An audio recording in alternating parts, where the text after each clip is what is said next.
Thank you.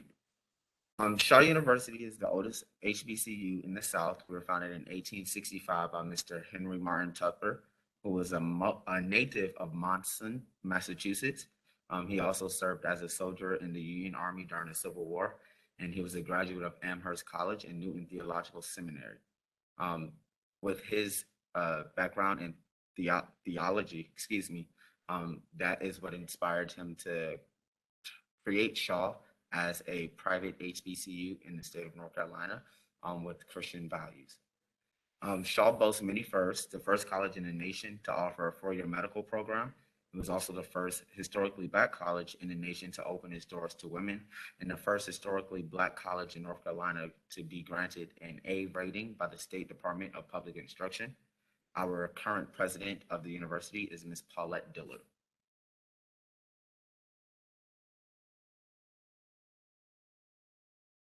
At Shaw University, we offer numerous undergraduate and graduate programs in the School of Arts and Sciences and Humanities, the School of Business and Professional Studies, and the School of Divinity. Within our School of Business and Professional Studies, you'll find programs such as Business Administration and Accounting, as well as Management, Recreation Management and Computer Science, as well as Education and Child Development. Those are some of our more popular programs at Shaw University. We also have humanities, arts, and sciences within our arts and sciences department, as well as social work, sociology, and criminal justice. Those are pretty big programs at our institution as well. And then within our School of Divinity, you can receive a master's degree in Christian education, Christian leadership, and divinity.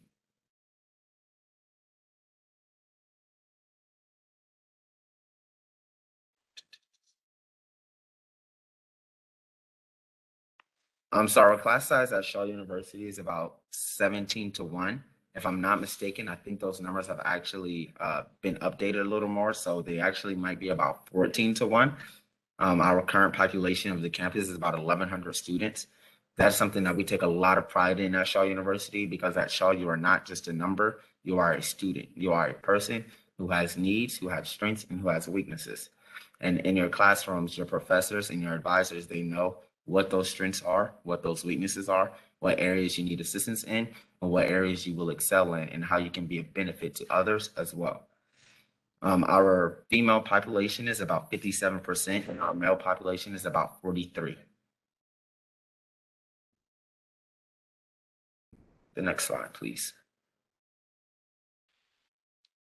Our campus organizations, we have a lot of campus organizations that vary from fraternities and sorority life to a number of honor societies within your academic program. We also have religious organizations. You can also join our choir, which I would like to say is one of my favorite organizations on Shaw's campus. We also have a number of service organizations, as well as our Student Activities Board and our Student Government Association. All of these organizations, they kind of work really hard to make sure that our campus culture is the way that it is, and to make sure that our students have a sense of belonging. Everybody at our campus has a place. Everybody has a place where they belong. They have a community, and we're all one big community, even as members of different organizations on our campus.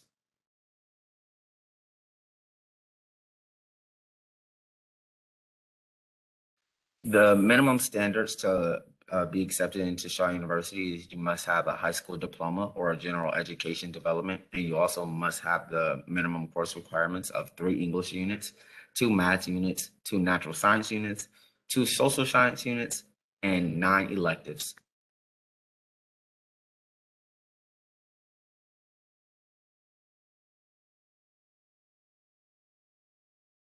A transfer student is defined as one who has 12 or more transferable credit hours from a regionally accredited institution. The process for transfer students is fairly simple. You just put in your application, you send over your transcripts from each of the institutions that you've been to, as well as your high school transcripts. And from there, we'll work to get you accepted into the university.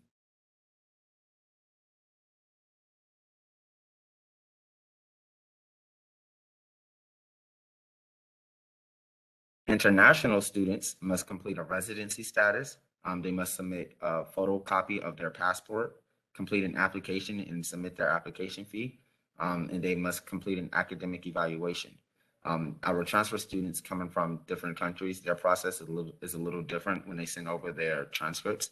So you send them to Shaw University, and then we have them translated, and then from there, based on what your translated transcript scores are, transcripts and grades look like, we make an admissions decision. You also submit a notarized affidavit of support from a sponsor, a notarized bank statement and financial statement, and your SAT and ACT scores. However, at this time, we are not currently requiring SAT or ACT scores for our students.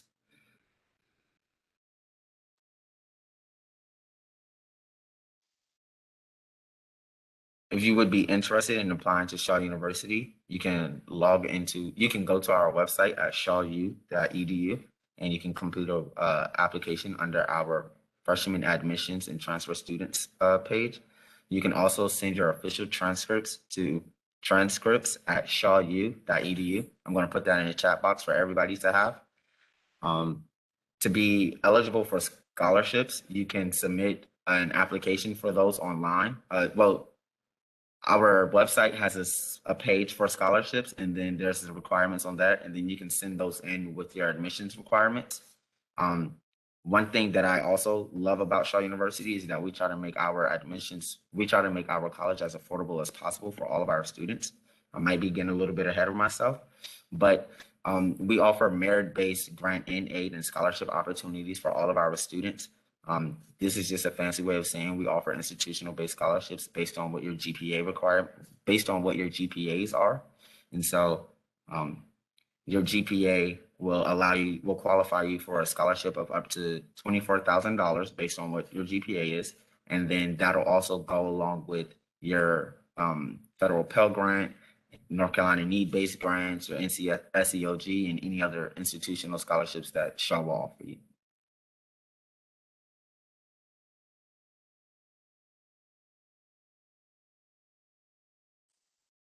I'm sorry, I can't hear you. Awesome. Thank you so much. Go Bears, and thank you so much for sharing about institutional scholarships. It's never too early to start talking about money, so I'm so glad that you added that in there. Thank you so much. If you have questions for Shaw University, feel free to put those in the chat. We are going to progress through our slides now and turn it over. Oh, this is financial aid information. I'm so sorry, I did not progress the slides. But up next, we have, oh, you covered all of this. Wonderful. Awesome. So St. Augustine's University is up next. Thank you so much, Shaw.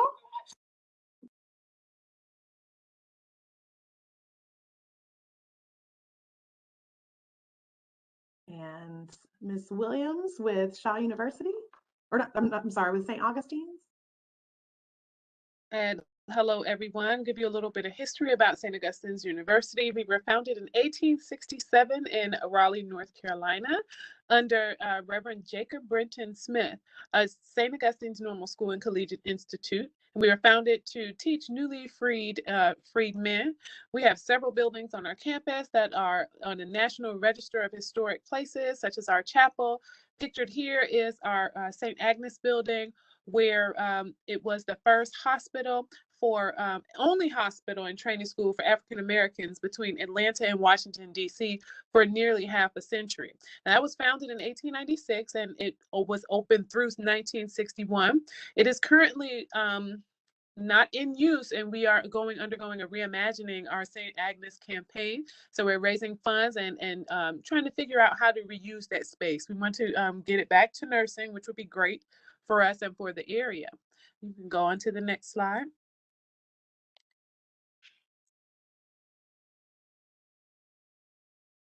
So we'll talk about our admission requirements for St. Augustine's. We do require a 2.0 GPA to get in. We are test optional at the time because of all of the pandemic stuff that is going on. However, to apply for or to qualify for any institutional scholarships, you would need to take your ACTs or SATs. The merit-based scholarships. We do require 4 Englishes, 3 maths, 3 sciences, 2 social sciences, and 10 electives. So pretty much in North Carolina, if you're able to successfully graduate and you have a 2.0, you would qualify or meet our requirements. And you do also have to have your health clearance form. I am ready for the next.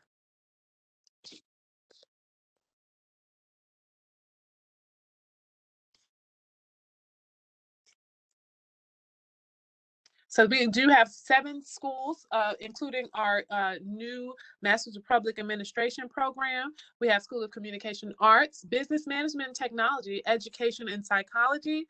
We have School of General Studies and Honors Colleges, Humanities and Social Sciences, and Social Science, Mathematics, and Allied Health. Our ratio is currently 12-1. The programs are listed on your screen. And for a great fact, for our job placement rate in our School of Business, it's at 98%. And our School of Graduate School internship acceptance rate for all of our STEM programs is at 99%.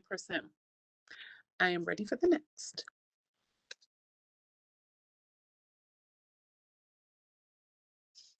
Campus life at St. Aug, which we call our school affectionately. We do have over 25 student organizations, including fraternities and sororities. We do have Royal Court, student ambassadors, honor society, support groups, student government association, and athletics. St. Augustine's University was the first HBCU to have their own cycling team, and they've been cycling for about 2.5 years now, and they're actually competing at a high level. I am ready for the next, which I think was the last. We'll talk about a little bit about some book scholarships that we are offering, a program that we're offering this year where all students get $500 for their books, and they get the ebooks through Cengage. And we also, that's offered through our TRIO program, which offers student support services through their Academic Achievers program. They have monthly seminars, graduate school tours, smaller class sizes, and they also offer free tutoring. So if you ever need any assistance and you're in the TRIO program, you have really no excuse not to do well, because you have tons of resources. So if you don't do well, you don't want to do well. And we try to give you all of the resources that you need in order to be successful here at St. Augustine's University. I am ready for the next. Awesome. Thank you so much, Ms. Williams. Any last comments about St. Augustine's? Yes, I will put our contact information in the chat, so you can follow us on social media. If you have any questions, I'll leave my contact information. What we will also be doing for all participants who are in this this seminar today, we will waive all of your application fees, and I'll put the link in there for you to go and do your free application. Awesome. Thank you so much. And I appreciate you offering that incentive to our attendees. Thank you so much. I appreciate you coming to this evening, and we will probably have some questions for you at the end. So thank you so much. All right, we are going to switch gears now and talk a little bit about Johnson C. University, which is located in Charlotte, North Carolina. Unfortunately, Mr. Watson had an emergency and was not able to make it this evening, but his contact information is on the screen right now. So if you have questions about Johnson C. Smith and would like to get in touch with their admissions office, feel free to connect with Mr. Watson. I'm going to turn it over to Tequila, and she's going to talk to you a little bit about Johnson C. Smith University on behalf of Mr. Watson, and we will keep it moving. Thank you, Brittany. So a lot of great information we want to share about Johnson C. Smith University. As my colleague just mentioned, it is located in Charlotte, North Carolina. You can see the admissions pathways here listed, and as well as the cost. The cost, you'll see it roughly about $28,000. So that's including your tuition, your meal plan, room and board. The academic programs are also listed. So we have STEM, business, social sciences. And of course, as you know, esports is becoming actually up and coming. We're seeing a lot more of that. So of course, they do offer esports and gaming management.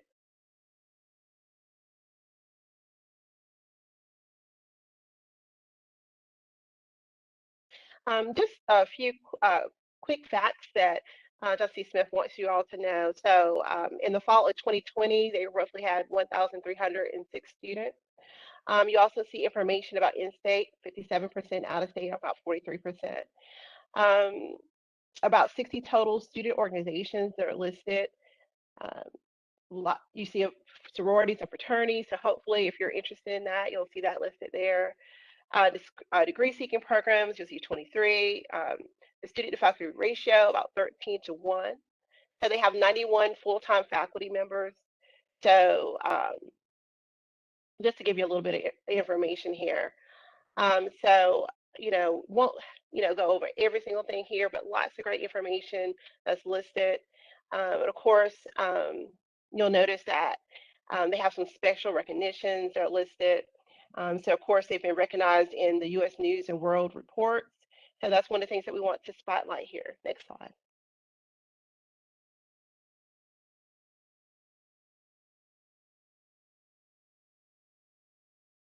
Thank you so much, Tequila. All right, we are going to turn it over now to Fayetteville State University. We have Mr. Amarish Hawkins, and he's going to talk to you a little bit about being a Bronco. Ms. Privet, can you hear me? Am I coming in clear? We can. Nice. All right. I just had to pause because now I don't have to use my phone. Ladies and gentlemen, welcome to Fayetteville State University. Now, Brittany, if you just want to stay here, make sure there's nothing else. We're going to stay right here. We can talk it all the way through. So we want to talk about Fayetteville State, right?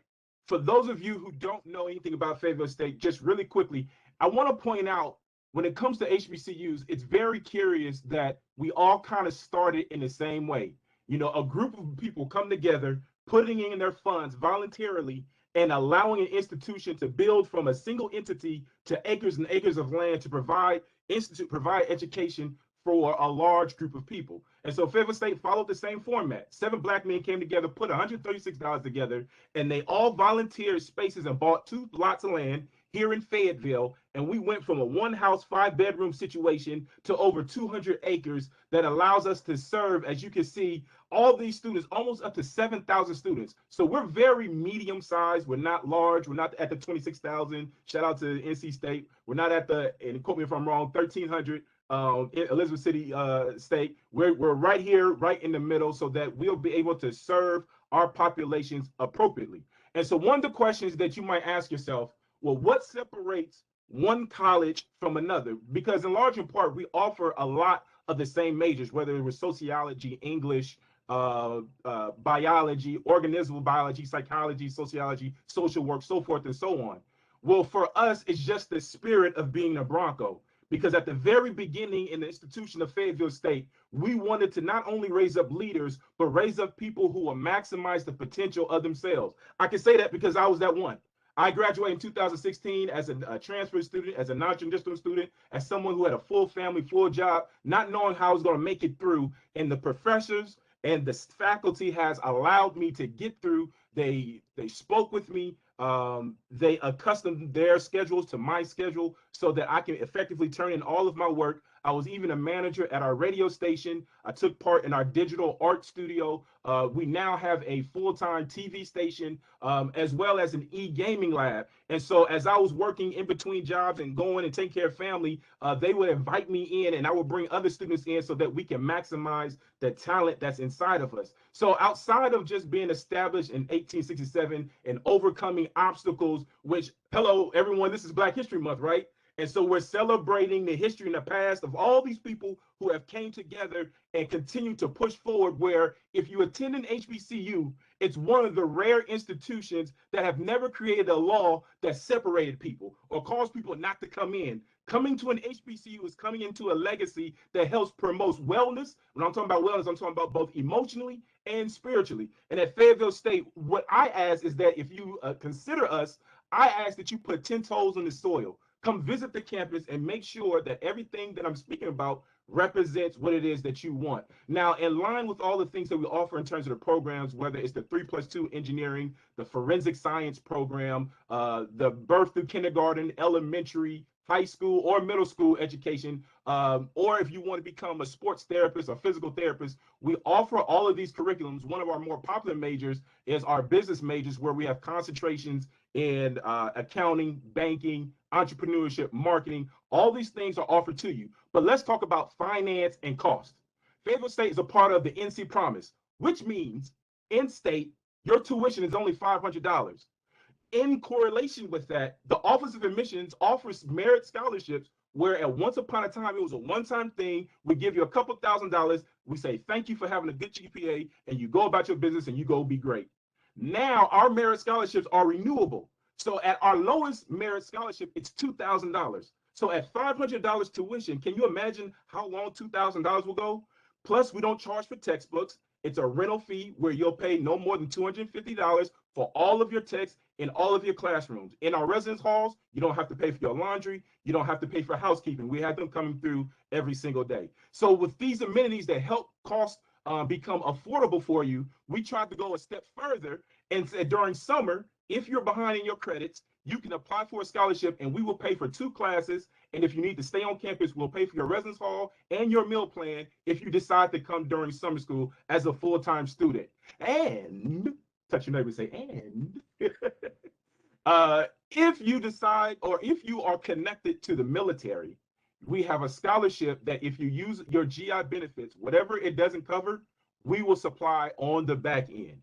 So all of these amenities are here for you, and it's just one of the benefits of going to a regionally accredited school, because we're here to serve the population. We're not here to serve the trust board or anybody else. All monies that are donated by our alumni go back into the scholarships. Ask me how I know. I was a beneficiary of that. So we thank you all. Appreciate you for taking this time to listen to this presentation, Fayetteville State. Again, I'm pro HBCU. Shout out to all those that are represented today. I appreciate you, and I appreciate anyone that was listening. Thank you, Britt. Thank you so much. Always, always coming with the energy. Thank you so much, Mr. Hawkins. And as the child of a Bronco, I want to thank you on behalf of my mom, who loved her Fayetteville State University education. And we will definitely see you at homecoming in the fall. Thank you so much. All right. This is information for Mr. Hawkins. If you'd like to have his contact information, I'm sure he'll be happy to put that in the chat. But we also have a slide here for you as well with his email address and his phone number. Up next, we are going to talk about the Bennett Bells, which is our only single or non-co-ed HBCU in the state. And Tequila is going to talk to you a little bit about being a Bell. All right, so you see here, we're saying, why Bennett? Why not Bennett? Bennett's an amazing institution for young women. And so one of the beautiful things about Bennett, I'm going to start with the history, but I want to say this first. But one of the great things about Bennett is because you have that sisterhood. So it is an amazing institution located in Greensboro, North Carolina. It was founded in 1873. And as you can see, again, it's a traditional all-women's college in 1926. So one of 2 all-women's HBCUs. The ratio is 7-to-1 for students and faculty. So of course, it's top ranked for their global studies program. The admissions requirements are listed here for you. So you definitely have to have at least a 2.5 GPA to be considered for admission. Of course, you complete the application. Of course, the high school transcript. Test scores are optional. Essays are optional here. We do want to make sure you get those letters of recommendation in. However, they are optional as well. Some other benefits of Bennett. One of the things I like to say is it's a family-oriented feel. So it's an intimate community. Absolutely love the feel that you get on campus. Downtown Greensboro, I don't know if I mentioned, see a lot of places to kind of peruse, eat, entertainment for you. So of course, also you have the opportunity to embrace leadership. So I think that's one of the real big benefits for Bennett. Top majors, journalism and media studies, biology, business administration, psychology, as well as social work.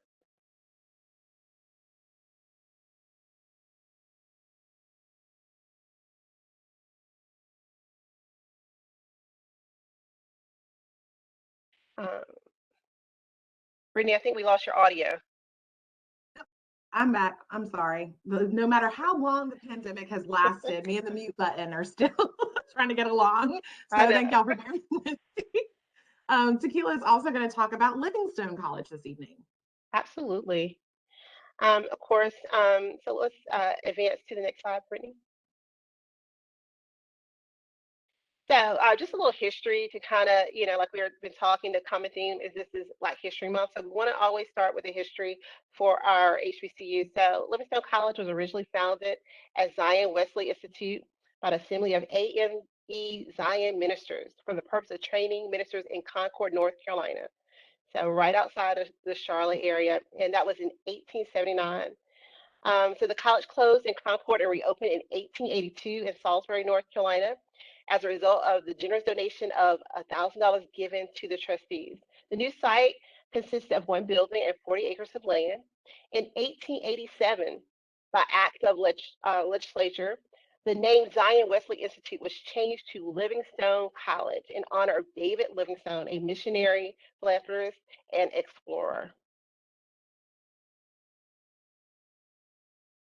So here you see the minimum course requirements. So we need those 4 units of English, 3 units of math, 2 units of science, 2 units of social studies, 2 units of a foreign language. GPA requirement 2.0. Scholarships and grants, it's important. Scholarships and grants start at a 2.5 GPA. They do have a summer bridge program. GPA is 1.5 to 1.9.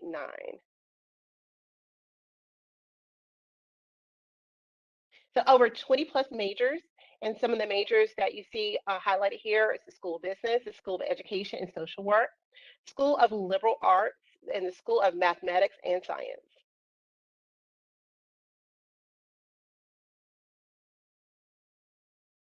So can't talk about HBCU without talking a little bit about some athletics, right?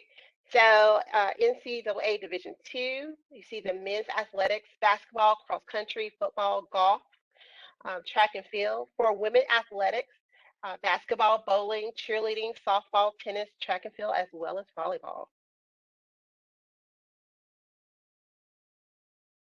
Student life, again, you see many of our Greek life organizations listed here. Many clubs and organizations, so they have over 85 clubs and organizations that are listed. So definitely want to make sure that you're getting involved. You want to make sure you're well-rounded on campus. So for more information, you can contact the Office of Admissions, of course, 24/7. Make sure you're following them on their social media pages, and make sure you're reaching out.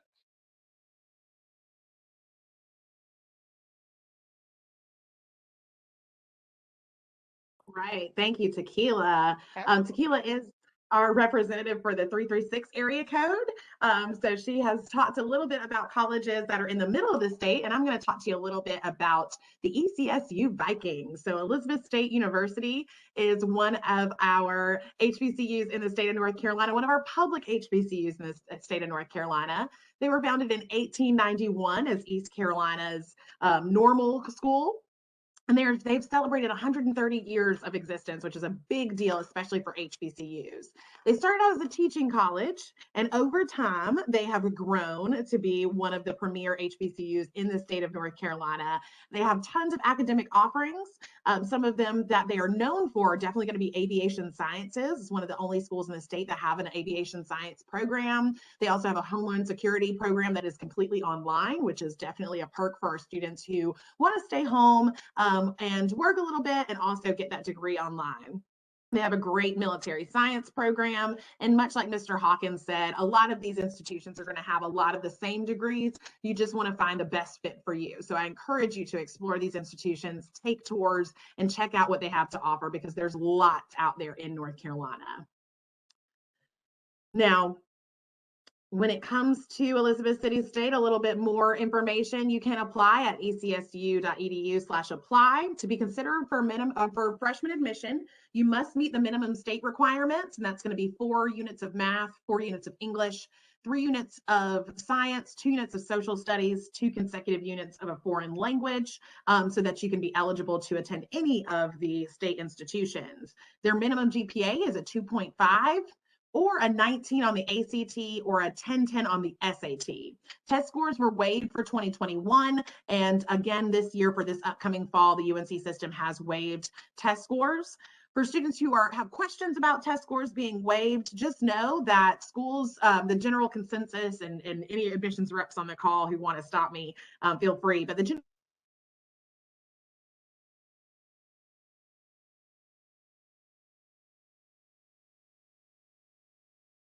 like my internet is out. Oop, can you hear me, Tequila? Okay, awesome. The general consensus I've heard about the SAT and the ACT for a lot of the institutions who are waiving it this year is that your test score is not going to hurt you if you send it. But if you have a test score that you're really proud of, feel free to send it. And that's just another metric they can use for admission and evaluating your application. And that's going to go for most of the schools either on the call today or just in the state of North Carolina. You can always reach out to admissions offices. And if you have questions about a college, or if you have a lot of interest in a college, whether you're a freshman who is just exploring or a senior who has submitted an application and has questions about their specific application, I encourage you to reach out to admissions offices and form relationships with admissions officers, because they're here to help you all the way up until the day you step foot on campus as a student. So definitely utilize them as a resource. They do accept the fee application or the fee education, the U.S. Department of Education fee waiver for their applications. And they do accept the FAFSA for financial aid purposes. I definitely recommend that all students who are eligible to complete their FAFSA so that they are eligible for all state and federal aid that they're entitled to. And it is not too late to complete the FAFSA. You see their school code here, and also the admissions office number and email address, along with the email address for the financial aid office, because being admitted to college is just one part of the process. You definitely want to be able to pay for it as well. So feel free to contact Elizabeth City to learn a little bit more about the Vikings. We are now going to turn it over to North Carolina A&T, which is the largest HBCU in the entire nation. We are proud to have it housed here in North Carolina. And feel free to take it away. Great, thank you so much. I was definitely going to say that we are the largest HBCU in the nation, Aggie Pride. So excited to be here tonight. Y'all, this chat is filled with excellence. No matter which school you decide to go with, I'm pretty sure you don't want to miss out on this. You can't go wrong. So let's talk about North Carolina A&T State University. My name is Jade Hill. I'm an admissions counselor for the university and also a recent alumna. Graduated in 2020, right when the world set on fire, but it's okay because my Aggie family pushed me through. So talking about some quick facts, we're just gonna jump right in. If you have any more questions, I'll put my information in the chat and we can talk a little more personal outside of this big Zoom call, excuse me, not Zoom, WebEx. So you're using Zoom. So we have around 11,131 undergrad students. That number is climbing every single year. We got about 13,000 overall at the moment. Our average freshman application received around 26,000, again, climbing. I'm definitely feeling it. We love to have you. Please, please, please apply, ncat.edu. We are a STEM-focused institution, so science, technology, engineering, mathematics. However, we are welcoming to anybody and everybody. We have 54 majors you can choose from. That is business, fine arts, professional theater, music, education. We educate the future educators. So no matter what it may be, feel free to check out our website and you can probably find a good fit for you. Our top majors are usually biology, nursing, psychology, management, mechanical engineering, and criminal justice. I'll say this about engineering. One of the largest engineering programs, period. We are the top producer for African-American engineers in the nation. So if it's anything engineering, come to A&T. We got about 10 programs you can choose from: mechanical, industrial, civil, electrical. I can't even name all of them, y'all. We have it here. We even have a brand new center opening up, the Eric Center, the Engineering Research Innovation Complex. It opens February 17th. We are constantly building, trying to add on to our beautiful university. Definitely check it out. We even have a virtual tour that you can check out on our website. You can see the inside of these beautiful buildings as well as residence halls. We have 16 that you can stay in while you're on campus. It is not a requirement to stay on campus your freshman year or any years that you're at A&T, but we highly recommend it.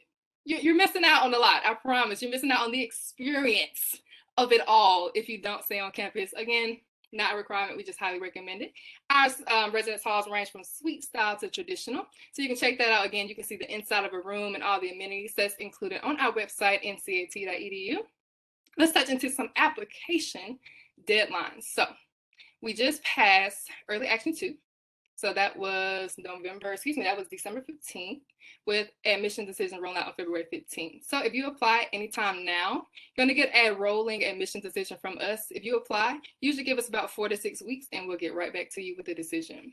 Some points of pride I do wanna mention, since we're talking about Black History Month. Got to talk about some history. I'll be remiss if I didn't. We have a long legacy of just trailblazers. Starting out with our A&T 4, you may know them as the Greensboro 4. They were 4 brave freshmen who actually sparked the national sit-in movements across the United States. That's a big deal, y'all. You can be a freshman right out of high school, right out of mom and dad's house, and you can make a difference in the world. And we saw that right here with our own Aggies. We're so proud of them. February 1, 1960 is when it went down. Every February 1, we celebrate that. It was virtual this year because, again, the world, you know, it's just this virtual environment. But we definitely celebrate our Aggies and every moment that they have. We name buildings after some top people. We have our Ronald M. McNair building. We have so many different things for you here. Moving on with that, there are 54 majors.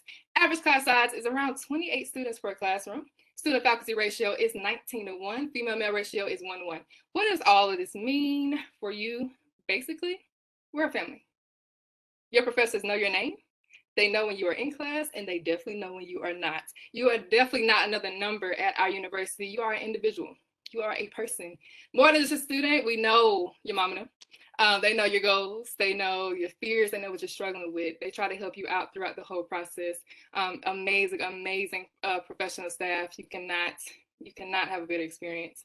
All our HBCUs are awesome, but I did attend A&T, so I'm a little biased there.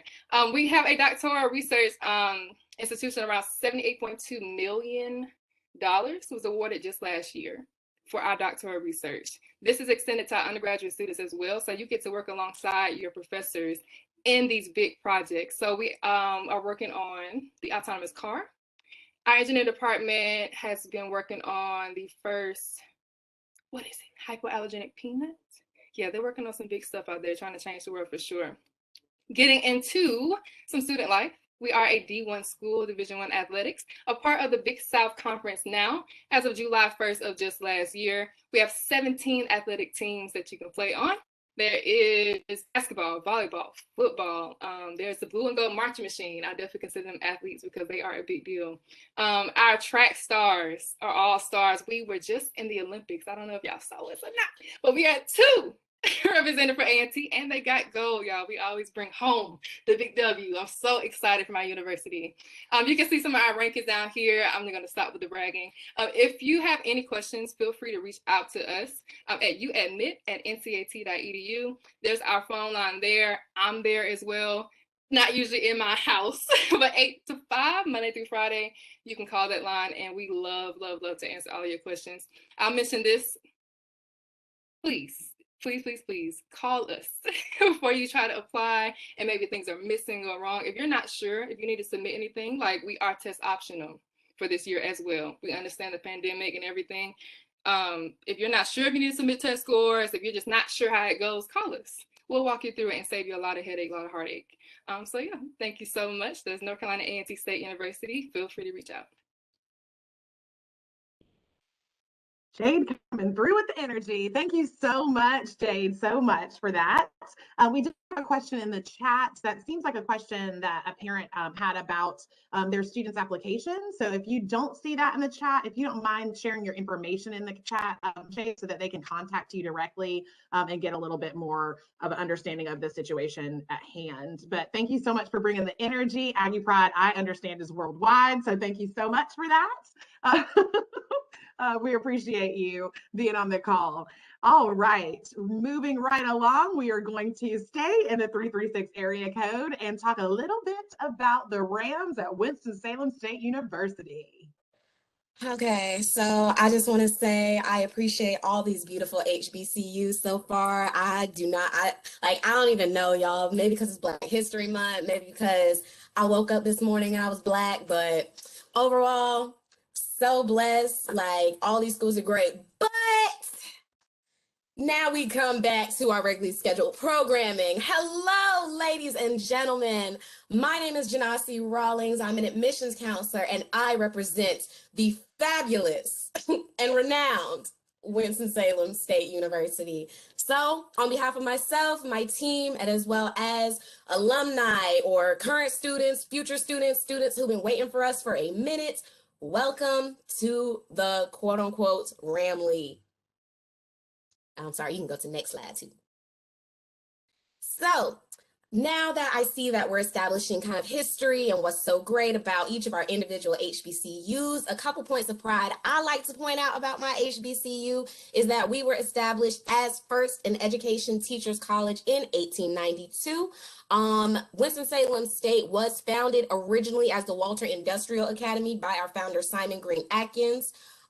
Basically kind of the same story with this trailblazing just fury of these group of Black students who just get together and start something small and build something great. We originally started out as a small little teachers college where we were literally like the little size of a little hut block, but we have grown to this industrial over 117 acre in the heart of Winston-Salem, North Carolina.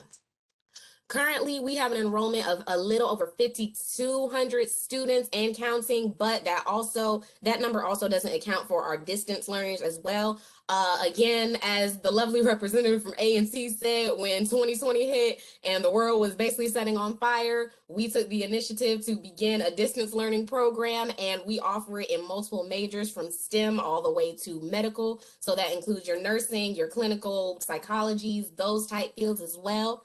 But if you did not decide to be online and you did want to come on campus, again, even though we are still a medium-sized school, I always like to stress the term, we are a Ramily. Now, the reason I say we are a Ramily, because this is that school where your mama went to, your grandma went to, your aunties, your sisters, your cousins, everybody you know went there. I personally did not go here my undergraduate year, but my mother went here, my aunt went here, my grandmother went here. I guess with me, I just wanted to be the rebel of my family and go somewhere else. Don't be like me, y'all. Please don't be like me. Like, I feel like my experience as an undergrad, as well as just a Black woman in general, would have been more enhanced and would have been better if I did attend an HBCU, especially this HBCU. So a little more about our points of pride. We are the #1. And I repeat, the #1 UNC system school for graduates receiving, and that is mostly because of our top majors. I don't know if most of y'all already know, but when you say Winston-Salem State, you automatically think we're the nursing school. That is because we do have the top nursing program on the East Coast of North Carolina. We are literally, again, in the heart of Winston-Salem. Our campus is literally 10 minutes down the street from Wake Forest Baptist Hospital, y'all. So again, I'm just saying, if you want to come in as a nursing student, just know, boom, there's a career for you. And it's not even just to my medical and nursing students, it's to all as well. But we can progress to the next slide because I still have more in store.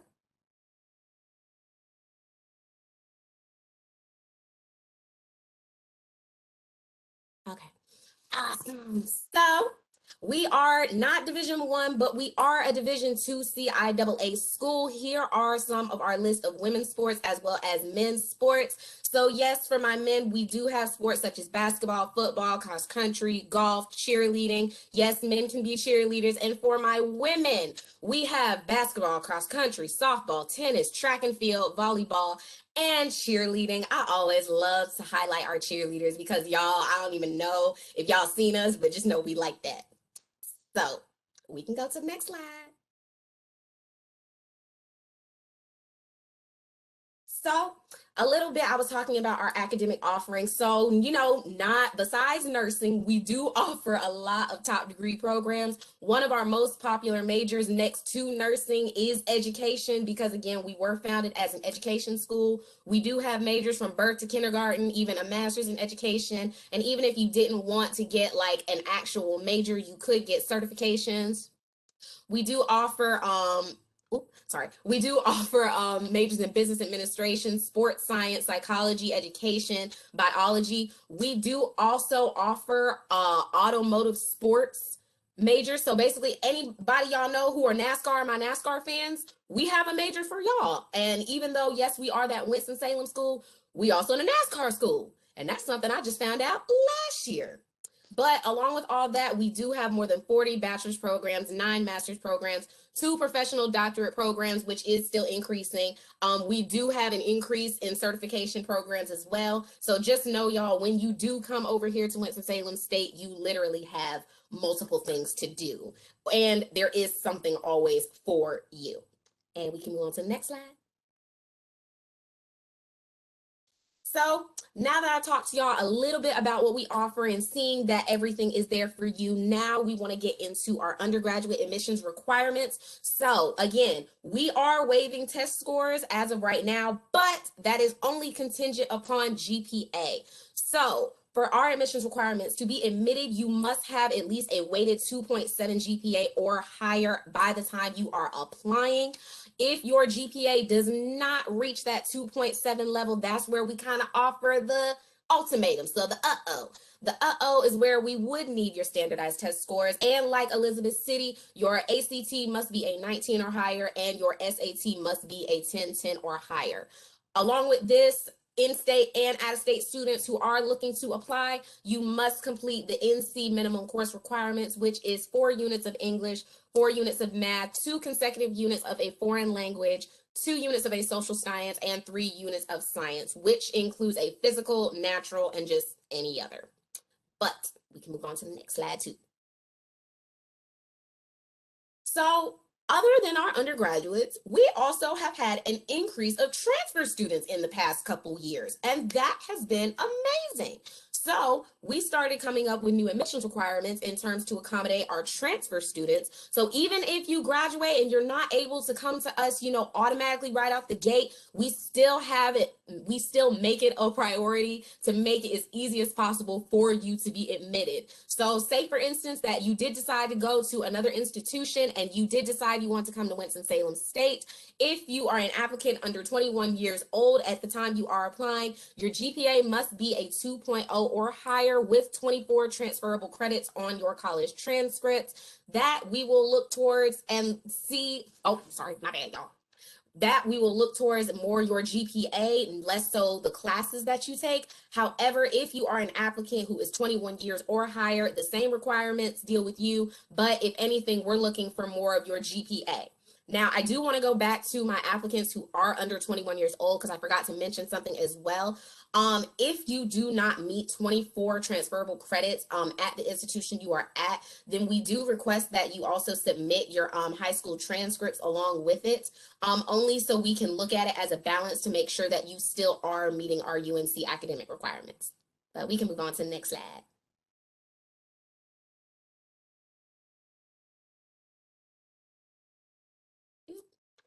So how to apply. First, I always like to draw your attention to this link down here under step 1. This is our RAM admissions portal. You create a RAM admissions portal. You also have to submit the application. Our application fees are $50, but we also do accept fee waivers, your SAT waivers, but they do have to come from an official, person, so like your guidance counselor and or a teacher or something of that sort. We ask that you submit all these supporting documents and we will get back to you in turn time with your admissions decision in 1 to 2 weeks, typically. We're very fast, y'all. It's like the faster you send us all this stuff, the faster we go through your application, the faster we admit you, the faster you are into our Ramily. But next slide.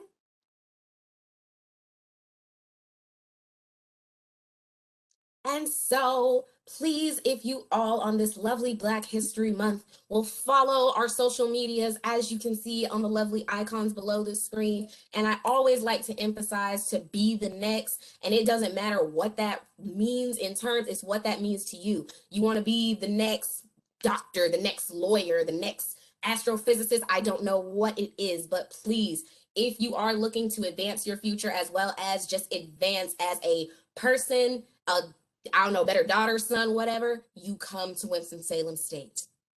And if you follow over to the next slide too, that has my contact information as well. So, yep. Oh, sorry. Yep, that right there with the little picture of me, y'all. Hi.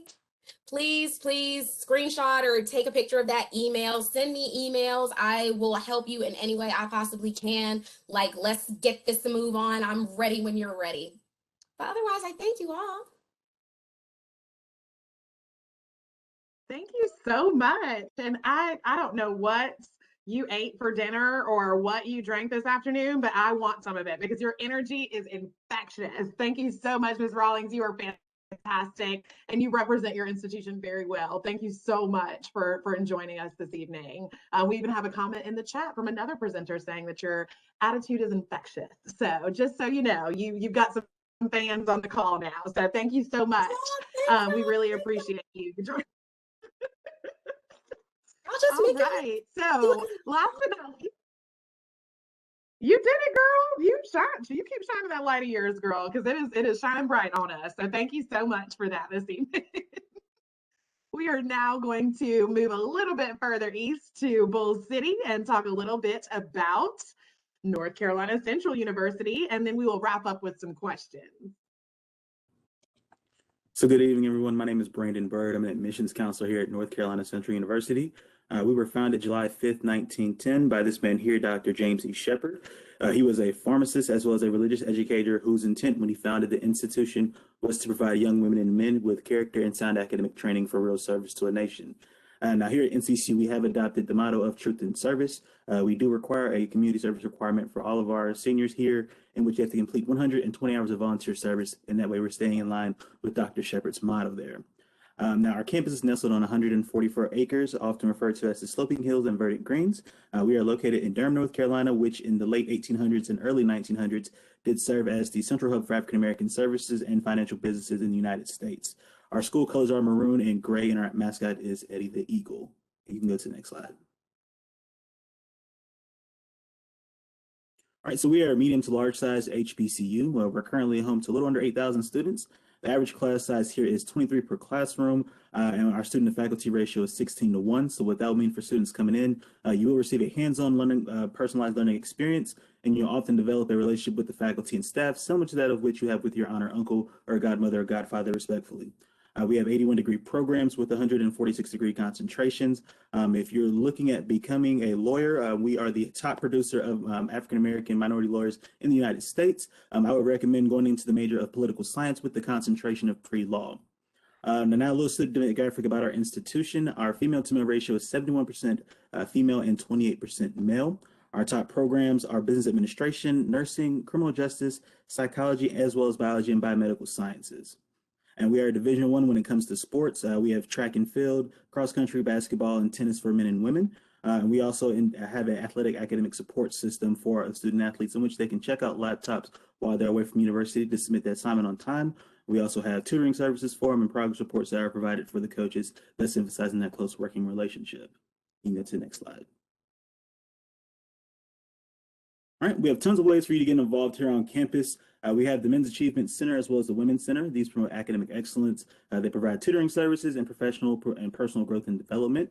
We also are home to our Divine Nine fraternities and sororities on the National Pan-Atlantic Council. And we do invite guests for the Rock the Mic License series, in which we've had keynote speakers such as ex-NFL player Michael Vick and the current rapper T.I. Harris. We do offer other unique opportunities here at NCCU in terms of our engineering partnerships.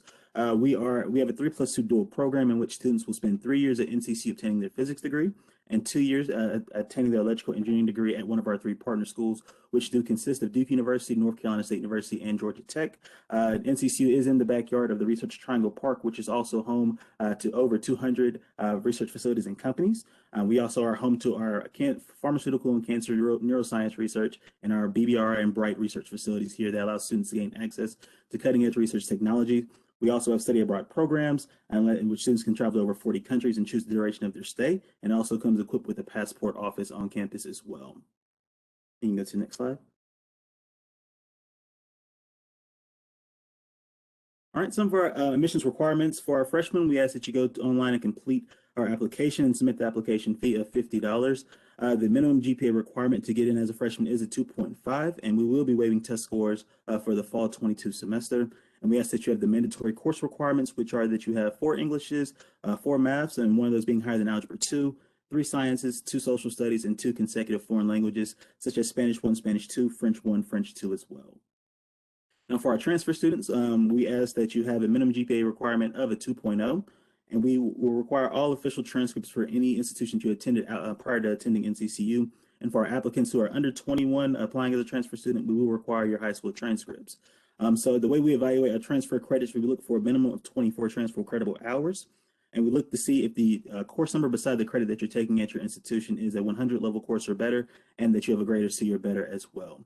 And of course, we do ask that you're in good academic standing with your current institution. And for our freshmen who are looking to enter into NCCU, that you do maintain that 2.5 GPA, because admission into CCU can be taken away for any student that does fall below that minimum GPA requirement. And you can go to the next slide. These are some of our additional resources here. You can follow us on social media. Also, I have our contact information there at the bottom, and I'll provide more additional resources here in the chat here regarding our virtual admissions resource page, scholarship information, and our point of contact. Come off mute, Britt. Yeah, I think you're muted. One day I'll get it, y'all. I promise. Thank you so much, Mr. Bird. Your cool, calm, and collected demeanor always rings through on these calls, and you do a great job presenting that information. So thank you so much. And I thank all of the people on the call this evening. There's some more information about North Carolina Central. Give me just a second. This was put on by the College Foundation of North Carolina. We have some reps on the call right now, along with Sheila and I, and we thank you all for joining us. We do have some upcoming events, and you can learn more about other events that we have put on throughout the state on cfnc.org/events. Our next event coming up is Life After the FAFSA. What do you do with financial aid once your FAFSA has been submitted? That's going to be on March 1st, and you can register at cfnc.org/events. Now, this event has been recorded, and you will receive the recording in your email if you registered for this event. And if you have any questions or would like the PowerPoint, feel free to email your local CFNC rep. I will put my information in the chat, and I'll be more than happy to share with you. We do have some students who elected to share their information with the colleges that have presented today, so I will be sharing that information if you elected that you would like your information to be shared. And all of our presenters this evening have put their information in the chat. Feel free to reach out to them directly if you'd like more information about their institutions. Presenters, if you have not put your information in the chat, please feel free to do so that students and parents on the call can reach out to you. We are now going to open things up for questions. You are welcome to put your questions in the chat, and we will ask them to the group. We did have one question that I found to be definitely very important to ask all of the schools, because we have students who are in very different places in the race when it comes to credits being obtained throughout high school. The pandemic has kind of shifted things for students. So we did have a question: are there any circumstances where 3 units of math would be accepted at your institutions? And I think this is specifically for our public schools who have specific minimum requirements, but I did see that Shaw listed some requirements as well. So if anybody wants to answer this, feel free to jump in, panelists. So when you say 3 units, I'm assuming that's just one class, correct? I'm assuming 3 classes because most schools are requiring 4. That's what I'm assuming.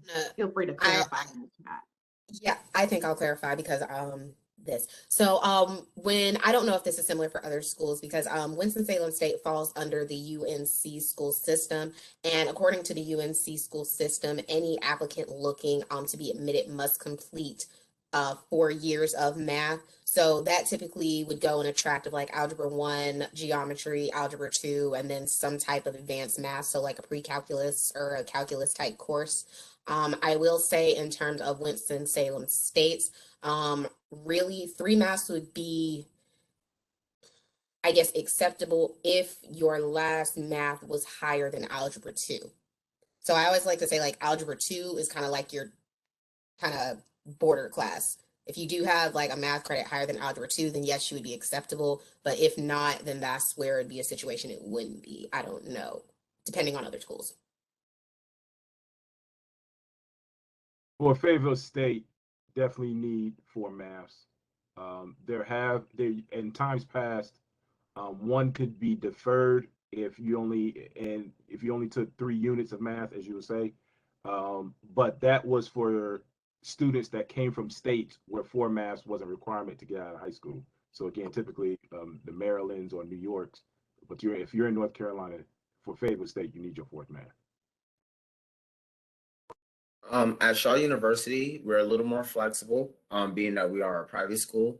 And so if there is a unit that you may not have, we have a dual enrollment program with Wake Community College, where you can take the credit that you may be missing, and then it'll count towards your college transcript here at Shaw.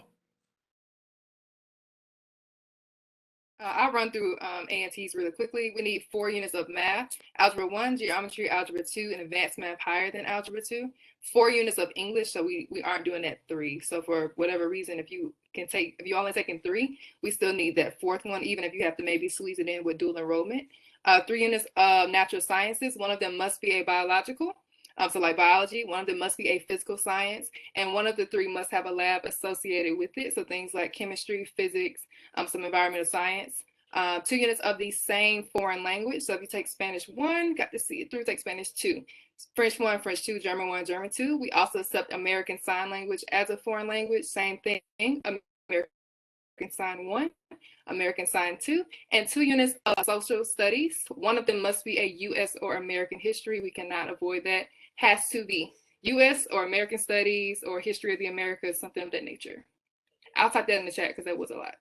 I want to piggyback off Jay. Jay brought up something very important. Make sure our students understand what she meant. When she mentioned dual enrollment, that means if you know that you're not going to be able to take that 4th math by the end of this semester, because assuming that you're a senior and this is spring semester, if your high school allows it, go to a community college and take that 4th math as you're going through your high school courses so that you can become eligible for, and just not so that you're not having to deal with any kind of accepted or exceptional provision. Just get your 4th math out the way and go to a community college if that's something that they'll allow to get it knocked out. Awesome. And I'm so glad that you brought that up. I think I want to add, as a former admissions person as well, that we do have some students who take high school credits while they're in middle school. So typically the rule of thumb is if you took a Math 1, Algebra 1, or anything like that while you're in middle school and it shows up on your high school transcript, that will count towards that math or towards those high school requirements. We have some high achievers out there that take those classes while they're in middle school, including classes like Spanish 1. And if it is counted as a high school credit and shows up on your high school transcript, that will be accepted and counted towards those minimum requirements. It looks like we have another question. With the schools with nursing BSN degrees, please describe the pathway from a high school diploma to beginning or nursing courses. Sorry, I'm having trouble with my scrolling really quick. Do students begin with general distribution requirement and then later enter the nursing program? Also, is there a role for community college in the first 1 or 2 years? So I guess that's a twofold question. What do nursing students typically experience when they get to your school? Are they taking those general ed courses first and then going into nursing school? What does that look like at the schools that have a nursing program? And then the next question is about transferring, and what does that look like on your campuses? There's a question right above that. Is there another question above that one? Yeah, there's another question I think we missed. Are there going to be any fairs offered where application fees will be waived? I don't know if we addressed that one either. So if you are a student in North Carolina, start with the fee waiver one and then go into nurse. For the students that are in North Carolina, October, traditionally, I think it's the 2nd week of October, is free application week. And many of the colleges that are here today were part of that program for, so we say a week, but it's kind of like 4 days. Well, for us, it's like 4 days. When you apply in that time span, yes, the app fee will be waived. In terms of the nursing program, I typically allow the students to talk to our academic advisors as it pertains to all nursing degrees, because the nursing school, particularly at Fayetteville State, has its own set of qualifications. It's definitely a college within a college. There's certain math and certain sciences that you have to hit in order to be eligible to apply to go into the program. The GPA is very competitive, and so that's something that it's a very detailed conversation that you have to have with them. However, if you want to look at the curriculum and the degree program, if you go to the website and you go into the search bar, just type in 4-year degree curriculum, and it will have a PDF of all the classes that you'll need to take in order to get a degree at Fayetteville State. To the second part of the question about the transferring from community college to a 4-year, it's the same process. You still have to hit the same classes. However, if you happen to get your RN while at a community college, we do have an RN to BSN bridge program that will allow you, that'll only take 1 year for you to do, and it's online, so it's kind of at your own pace for you to be able to obtain that before your degree. Thank you, Mr. Hawkins. Any other institutions want to talk a little bit about fee waivers and which ones you accept, and then possibly their nursing programs? Me. Oh. Go ahead. Go ahead. I'll go after you. No problem. We're both excited Third. tonight. Go ahead. Okay, so we do the same thing over here at Winston-Salem State. We do also participate in Free College Application Week, so it is typically within the second week of August. We usually do it from like that Monday to that Friday at 4:59 p.m. So we give those last minute people that last opportunity to, you know, get their applications in. But if you do submit it within that time frame, then that is when your application will be waived. Again, we do offer we do accept like SAT, I think it's score fee waivers. I know there are some other fee waivers that we do accept, but I do know like those two off gate we do. So in terms of how the nursing program operates over here, I'm gonna break it down for every nursing student who basically wants to come. So when you originally apply, and I'm going to start out with just traditional, you graduate high school and you're looking to come over. You are not automatically a nursing student. If anything, you are a pre-nursing student. What that means is if you're coming over here as a traditional freshman, your first 2 years are, you're like your general education years. So you take your prerequisite courses. It's really not until the end of your sophomore, beginning of your junior year, you are able to apply to our nursing program. Similar to what Fayetteville State says, you must apply because our nursing program does have their own curriculum, does have their own kind of process of how they accept theirs. Y'all, I'm gonna say it's super, super competitive. Like at max, they only accept 268 students a year.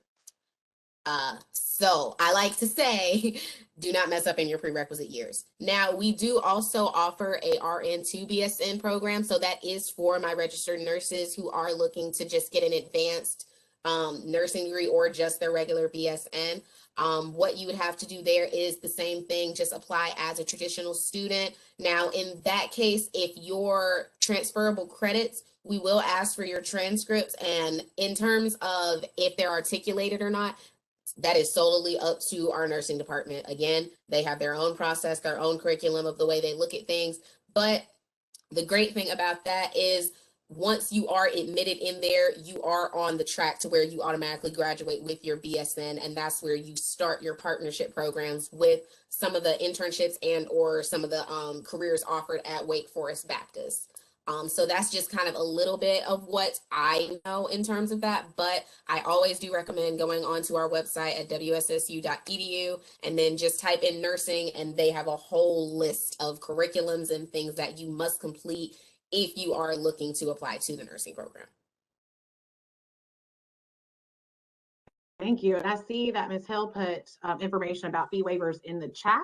And I'm going to say that that's pretty common for most of our public schools. So feel free to look over that. And then Ms. Hill, did you want to add anything about nursing or anything? Yes. Our nursing program, great program. We have 4 different tracks you can choose from. So we have the RN to BSN. So it was a question about the community college. So if that was your case, you can still apply that A&T. We have the nursing pre-nursing, which is usually the freshman track. So right out of high school, most students go into nursing pre-nursing. That is competitive as well. I believe first 2 years are some general coursework, and then last 2 years jumping right into that nursing program and more diving onto the hands-on. We have the Ribbon, the RIBN program, and also the Accelerated Nursing Program, which begins in January, ends in December. It's just 1 year. Usually when you have your bachelor's degree already, you can jump right on in there and get your nursing degree. Our nursing program is 98%. They have 98% passing rate on the NCLEX exam and 100% job placement. So really great program there. Again, 4 different tracks you can choose from. I did put information about the fee waivers there. Those 3. College Board, ACT, and NACAC. Usually your school counselor can assist you with that and what that looks like for you. If you need any signatures or anything. And also you can send that in by postal mail or by electronic transcript service. Now, electronic transcript service sounds like email. It's not. we can't accept anything officially by email address. So if you admit, send directly to me. I can't attach it to your profile. You have to send it officially through the mail, postal mail, or through electronic transcript service like Naviance Parchment. And again, your school counselor can assist you with that. Awesome. Any other schools want to talk a little bit about their nursing program before we move into the next question? So at Shaw University, we don't have a nursing program. I'm sorry, I just noticed my camera was off.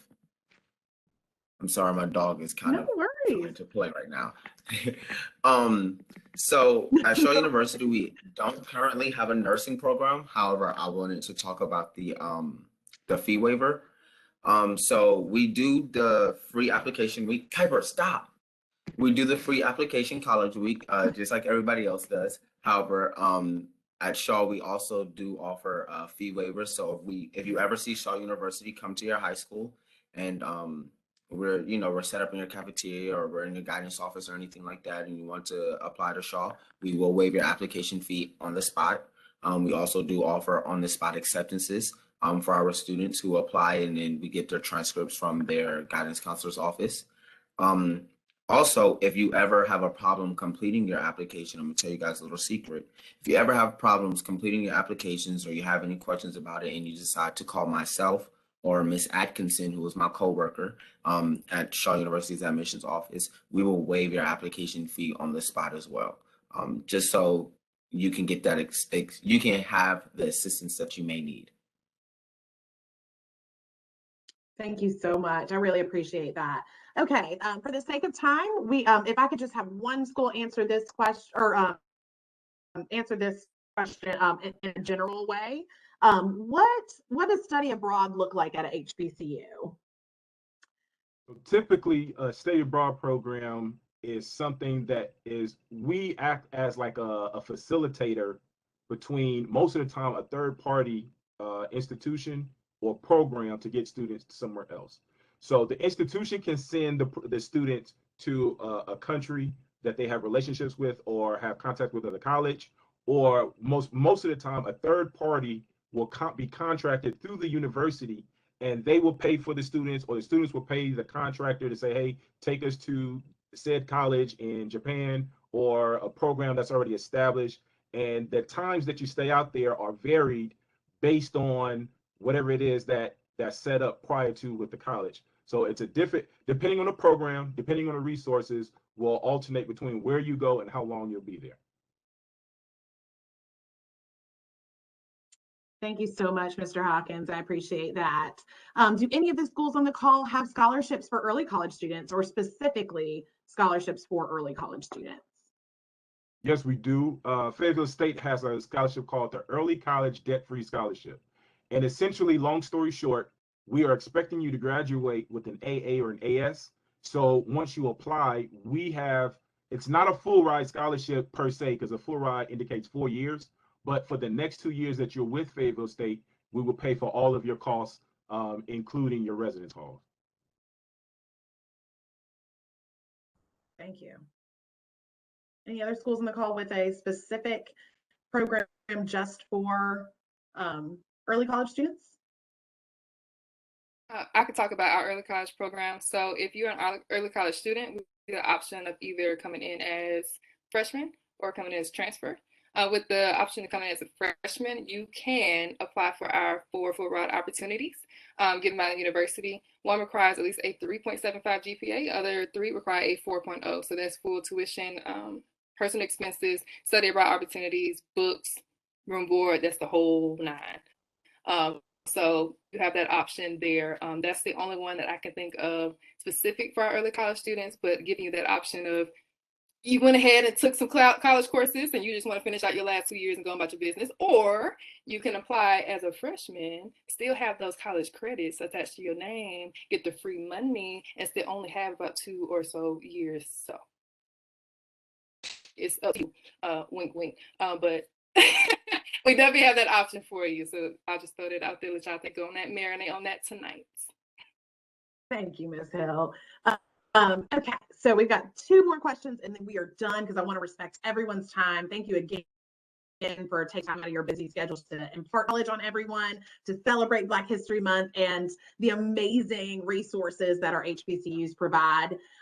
My last academic question is going to be, we do have some students in the state of North Carolina that the pandemic has impacted their grades for one reason or another.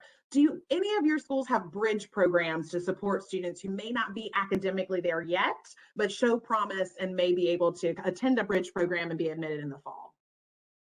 That's a really interesting question, Brittany. So I'm gonna answer it, but I might have to flip it.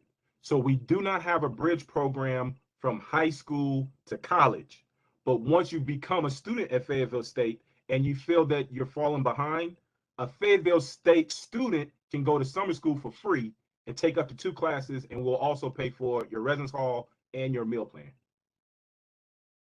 That's fantastic. That's awesome, because we don't think about how students, once they're at college, may need a little additional support financially or academically. That's fantastic. Thank you so much for that, Mr. Hopkins. Anybody else have a program that supports students who may not be quite ready at a high school? All right, I just wanted to make sure. Shaw But for those, University. okay, there we go. There we go. Come on, Shaw. I'm so sorry. I'm so sorry. At Shaw University, we offer a summer institute for our students who feel as if they may need a little extra push. This is a program that, if I'm not mistaken, we did not do it the last couple of summers due to COVID. However, we have decided to bring it back this summer. And so if that is something that you would be interested in as a student, you can reach out to me, and I will get you connected with Mr. Youngblood, who is the individual over that program. And yes, that is his actual last name, Mr. Youngblood. Yes, so you could just give me some, you could just reach out to me and I'll make sure that I will get you connected with him and we can get you started in that program if you feel like you are not prepared and need some extra assistance and preparation. Awesome. Thank you so much. Okay, last question, last piece of knowledge. I would love for you all to share with everybody. If you, as we close out, if we can get each panelist to say what their favorite part of the HBCU experience is, and then we will close out for the evening. You said the best part of the series? Of the HBCU experience. Oh, please let me go first. My favorite part of the HBCU experience, because I'm fat, is the food. Ladies and gentlemen, there is no cafeteria, there is no dining hall that can top, well, maybe there is, but I don't like doing that. Fayetteville State has a wonderful dining facility that I literally subscribe to myself as an employee. I have a meal plan. I eat at the caf every single day, breakfast, lunch. I skip dinner because I come home. And that's my favorite part of the HBCU experience. I'm gonna say my favorite part about the HBCU experience is just in general, it's like no matter where you go, it don't matter who you meet, whether you just met them the first day or like you've seen them before, you always feel that sense of like intimate culture. Like I feel like especially us as Black people, or even not just minorities in general, we have that unspoken culture within each other. And it's like you definitely feel that when you go to a HBCU. And I think it makes us more appreciative. So I'm gonna say that's my most favorite part. Mine would have to be just the campus community. So fun fact, I'm an alum of North Carolina Central University, and I actually pledged Phi Beta Sigma at North Carolina Central University. And the community was just out of this world. And then I came over to Shaw as an employee, you know, HBCU made, HBCU paid, I love it. And just being here has been the exact same. Like even some of the students, like I'm only 23, and some of the students, they come up to me and they're just like, hey, when did you get here? We should go to the CAF sometime or something like that. And I kind of look at them like, I'm an employee, you know. But it's definitely an experience. It's definitely a great culture. I love being around all of the students. They definitely love each other. They make sure that they take care of each other. And that's my favorite part. Man, there's so many. I'm struggling to pick just one. There's the family environment. If A&T, if you go anywhere you're wearing A&T shirt, you're gonna hear Aggie Pride. I'm like, Aggie Pride, Aggie Pride. We're all in the airport with it. We support one another, but just the safe space. You can really be yourself. For me, it was going to class, wearing my fro and not being stared at, but also going to big business events and understanding that I may be the only minority in the room. But when I get back to campus, I'm back home. So just a safe space.